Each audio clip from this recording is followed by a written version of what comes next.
함께 하나님의 말씀을 봉독하겠습니다. 로마서 11장 25절에서 36절 다 같이 읽습니다. 형제들아, 너희가 스스로 지혜 있다 하면서 이 신비를 너희가 모르기를 내가 원하지 아니하노니, 이 신비는 이방인의 충만한 수가 들어오기까지 이스라엘에 들어는 우둔하게 된 것이라.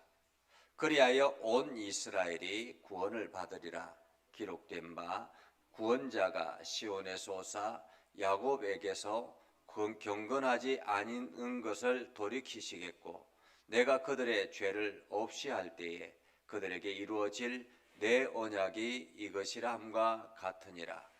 복음으로 하면 그들이 너희로 말미암아 원수된 자요, 택하심으로 하면 조상들로 말미암아 사랑을 입은 자라. 하나님의 은사와 부르심에는 후회하심이 없느니라. 너희가 전에는 하나님께 순종하지 아니하더니 이스라엘이 순종하지 아니하므로 이제 긍휼을 입었는지라.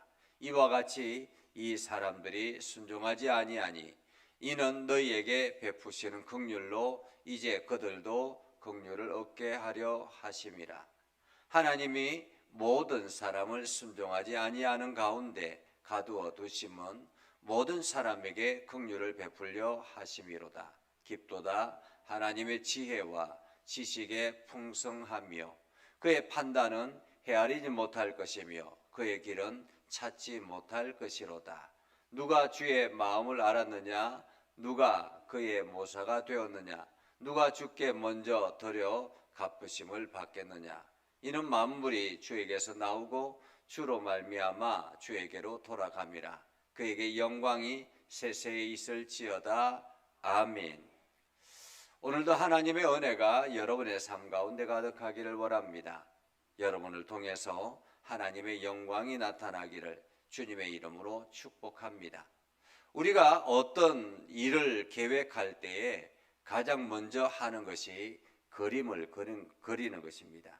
머릿속에 상상을 하고 이것이 앞으로 이렇게 내가 하면 어떤 일들이 일어나게 될 것인가 하는 것들을 그림을 그리는 것이죠.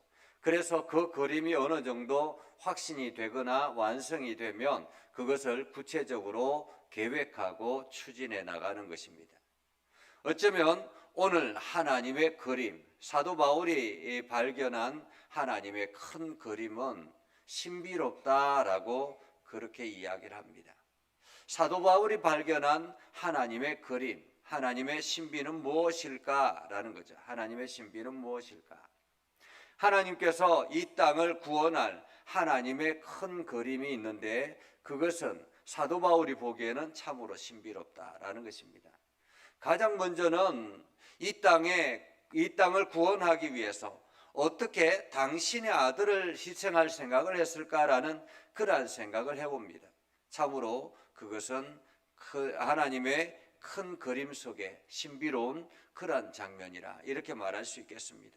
여러분 같으면 그렇게 할 수 있겠습니까? 여러분이 누군가를 잘되게 하기 위해서 여러분의 자식을 희생할 수 있겠는가라는 것입니다. 내 소중한 자식을 어떻게 내어줄 수 있으며 어떻게 희생하여 그것들을 구원할 수 있을까라는 것입니다. 오늘 하나님 그것을 사도 바울은 신비라고 이야기합니다. 그러나 이것보다 더 신비로운 것이 있습니다. 그것은 이스라엘 백성들을 향한 하나님의 계획과 이 땅을 구원할 하나님의 계획입니다. 하나님께서 이스라엘 백성들을 부르셨습니다. 아브라함을 통해서 한 민족을 세우셨습니다. 그리고 그들에게 언약을 주시고 그리고 율법을 주시고 그들이 하나님의 백성으로 잘 살아갈 수 있도록 오랜 기간 동안 하나님께서 정성을 기울였습니다. 그러나 이스라엘 백성들이 하나님의 말씀을 듣지 않음으로 인해서 그들은 고통 가운데 거하게 되었습니다. 그렇게 해서 하나님께서 이스라엘을 구원하기 위해서 어떤 그림을 그리셨느냐 하면 바로 이방인들입니다. 이방인들. 오늘 사도 바울은 그것을 발견하고 난 다음에 참 신비롭다. 어떻게 하나님께서 이런 계획을 가실 수 있을까라는 생각을 하게 됐다라는 것입니다. 오늘 성경은 이렇게 이야기합니다. 형제들아, 너희가 스스로 지혜 있다 하면서 이 신비를 너희가 모르기를 내가 원하지 아니하노니 라고 말합니다. 여기서 형제들은 이방인 그리스도인들을 말합니다. 이방인 그리스도인들이 자기 자신들이 스스로 지혜 있다라고 그렇게 자부하고 있다라는 것입니다. 그러면서 이 신비를 모르기를 원하지 않는다. 너희가 이 신비도 알기를 원한다라는 말이에요.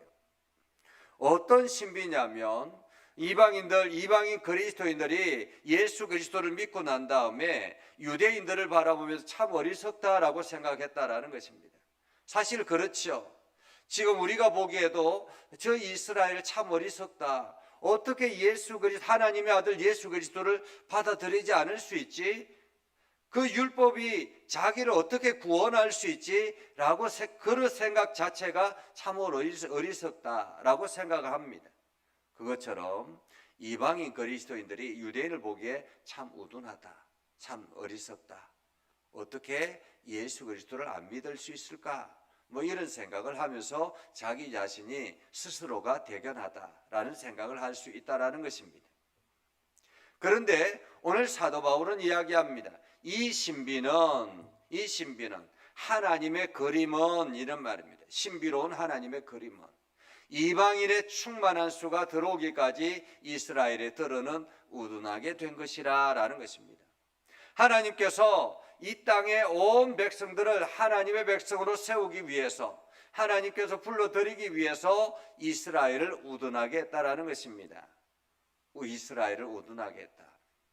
마치 어떤 사업가가 자기 아들이 이게 우둔하고 잘 이렇게 아버지의 말에 순종치다 아니하고 방탕한 생활을 하고 있습니다. 그래서 이 아들을 어떻게 하면 바르게 훈련시킬까 이러한 생각을 하다가 이 아들의 친구를 생각했습니다. 그러면서 그 친구에게 계속 지원하고 그 친구가 잘 되도록 해서 마치 그 친구가 장차 그 회사의 후계자가 될 것처럼 그렇게 지원했다라는 것입니다. 나중에 그 아들이 이러다가 우리 아빠 회사 쟤한테 뺏기겠네 라고 생각해서 정신을 차리고 다시 그 아버지에게 순종하여 그 회사를 물려받게 하는 것처럼 오늘 장면은 그러한 장면입니다. 하나님께서 이스라엘 백성들을 구원하기 위해서 이스라엘 백성들을 우둔하게 하였다라는 것입니다. 왜냐하면 이방인들의 충만한 수가 들어오기까지. 여기서 중요한 것은 이방인의 충만한 수, 하나님께서 계획하신 충만한 수가 있다라는 것입니다. 그들이 들어오기까지, 하나님께로 들어오기까지 구원받기 위해서 그들이 구원을 얻기까지라는 것입니다. 하나님의 큰 계획의 첫 번째는 이방인들이 그 구원받는 것인데 그것이 하나님의 그림의 하나다라는 것입니다. 이방인들이 충만한 수가 들어오기까지. 이 숫자가 얼마 정도인지는 모르겠습니다. 하나님의 생각 머릿속에 있는 거죠. 이 정도면 되겠다라고 생각할 만큼의 그 충만한 수가 들어오기까지 이스라엘을 우둔하게 내버려 두었다라는 것입니다. 그러니까 이스라엘은 우둔하게 내버려 뒀다라는 거예요. 왜요? 이방인들이 먼저 구원을 얻도록 하나님께서 계획하고 있다라는 것입니다. 자, 그렇게 해서 이방인의 충만한 수가 들어오기까지 이스라엘이 우둔하게 된 것이다. 그리하여 온 이스라엘이 구원을 받으리라. 그 이방인의 충만한 수가 들어오고 나면 그때서야 온 이스라엘이 구원을 받게 될 것이다 라고 그렇게 기록이 되어졌다라는 것입니다. 기록된 바 구원자가 시온에서 오사 야곱에게서 경건치 않은 것들을 돌이키시겠고 내가 그들의 죄를 없이 할 때에 그들에게 이루어질 내 언약이 이것이라 함과 같으니라 라고 말합니다. 오늘 우리가 예수 믿게 된 것은 이 이스라엘의 우둔함으로 인해서 이방인에게 그 긍휼하심이 베풀어졌다라는 것입니다. 그리고 그 충만한 수가 들어오기까지 하나님께서는 기다리고 있다라는 거죠. 우리는 그 시점에 우리가 예수님을 믿게 됐다라는 것입니다. 얼마나 다행인지요. 그죠? 내가 잘나서가, 내가 지혜로워서 예수를 믿게 된 것이 아니라라는 것입니다. 자, 그러면서 복음으로 하면 그들이 너희로 말미암아 원수된 자요, 택하심으로 하면 조상들로 말미암아 사랑을 입은 자라. 하나님의 은사와 부르심에는 후회하심이 없느니라. 과거에는 이방인들과 유대인들이 원수가 된 자였지만, 그러나 그리고 하나님을 떠난 그러한 사람들이었지만, 그러나 하나님의 사랑을 입고 하나님께서 그 사랑으로 그들을 부르셨다. 그래서 하나님의 은사와 부르심에는 후회하심이 없다라고 말합니다. 너희가 전에는 하나님께 순종하지 아니하더니 이스라엘이 순종하지 아니함으로 이제 긍휼을 입었느니라 라는 것입니다. 이제 긍휼을 입었다라는 말은 하나님의 긍휼하심으로 우리가 구원을 받게 됐다라는 말이에요. 내가 결정해서 예수를 믿은 것이 아닙니다. 내가 잘나서 지혜로워서 이것을 깨닫게 된 것이 아닙니다. 하나님께서 긍휼을 베푸셔서 우리에게 깨닫도록 지혜를 주신 것입니다. 내가 죄인이었구나. 나에게 구원자가 필요하구나. 그래서 나의 죄를 대신할 구원자가 필요하라는 것을 깨닫게 된 것, 이것이 바로 하나님의 긍휼하심이라는 말입니다. 여러분들은 하나님의 긍휼하심을 입은 사람들입니다. 그것은 이스라엘이 순종치 아니함으로 우리에게 덤으로 얻어지는 참으로 은혜이다 라는 거죠.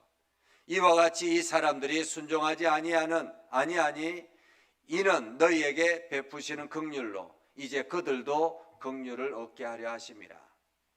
이방인들도 저렇게 구원을 받고 하나님의 거룩한 백성이 되는데 우리는 뭔가라고 유대인들이 뒤늦게서야 깨닫게 된다라는 거죠.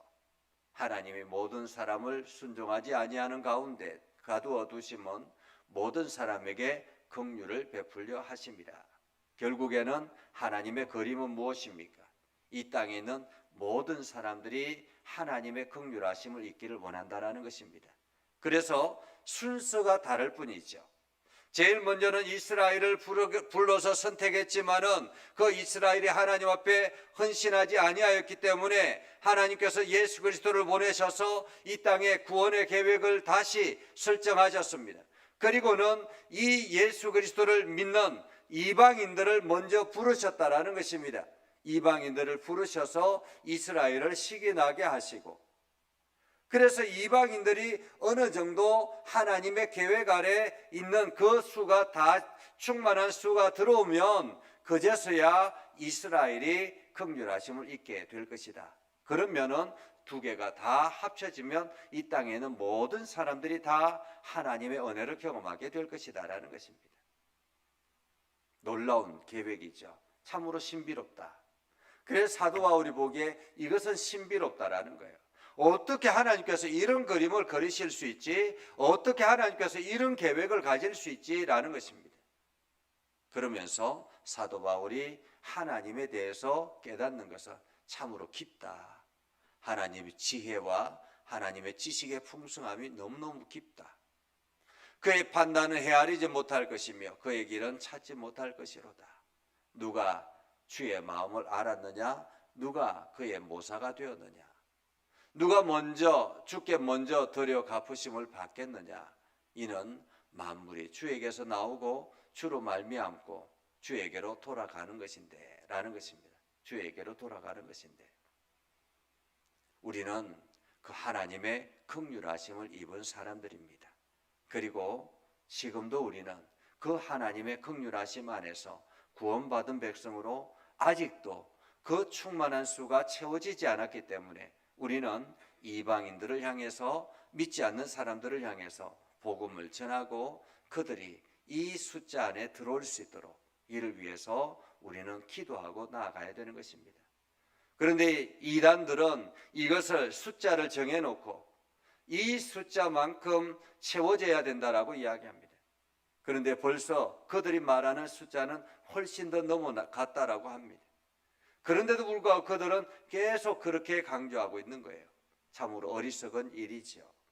오늘 우리는 이 하나님의 은혜와 긍휼하심을 입은 사람으로서 오늘도 하나님의 거룩한 백성으로서의 삶을 온전하게 살아갈 수 있기를 주님의 이름으로 축복합니다.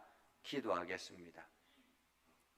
거룩하신 아버지 하나님, 오늘도 하나님의 은혜와 사랑 안에 거하기를 원합니다.